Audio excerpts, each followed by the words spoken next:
శ్రీమతే రామానుజాయ నమ. కూరేశుల పరమ పదయాత్ర. శ్రీరంగనాథుని సన్నిధిలో నిలిచిన కూరేశును చూసి భగవానుడు అర్చకముఖంగా, కూరేశ, ఏమీ మీ మనస్సులో అభిప్రాయం ఏదో చెప్పాలని వచ్చినట్లున్నారు అని అన్నారు.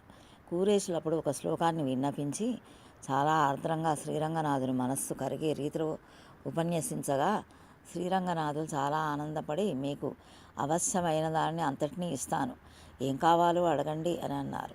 దాసునకు ఇంతకుముందే అన్నీ అనుగ్రహించావు కదా స్వామి అని కూరేశులు అనగా, శ్రీరంగనాథుడు ఆ విధంగా కాదు, ఇప్పుడు కూడా అడగండి, నా దేవేరులపైన ఆన, మన శ్రీరంగనాథులపైన ఆన, ఏదైనా ఇస్తాను అని నిర్బంధించారు.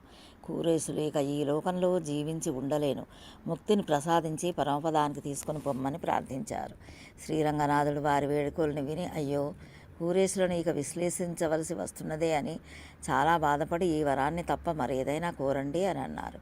రామోద్విర్నాభిభాషతే అని అన్న నీవు ఆ మాటను నీవు అసత్యం చేయవచ్చునా? రెండు మాటలు పలికేవాడవు కాదు కదా నీవు. అడిగిన దానిని దేన్నైనా ఇస్తానన్నా నీవు ఇప్పుడు ఈ రీతిలో అనవచ్చునా?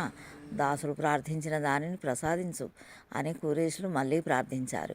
ఇక చేయగలిగింది ఏదీ లేదని తలచి శ్రీరంగనాథుడు, మీకు మీ సంబంధం కలిగిన వారికి మీ తిరునామాన్ని అనుసంధానం చేసిన వారికి మోక్షాన్ని అనుగ్రహిస్తాను అని పలికి తిరువరి పట్టం, నిర్మాల్యం, ప్రసాదం, తులసీమాల మొదలైనవి ప్రసాదించి కూరేశులను పంపించారు.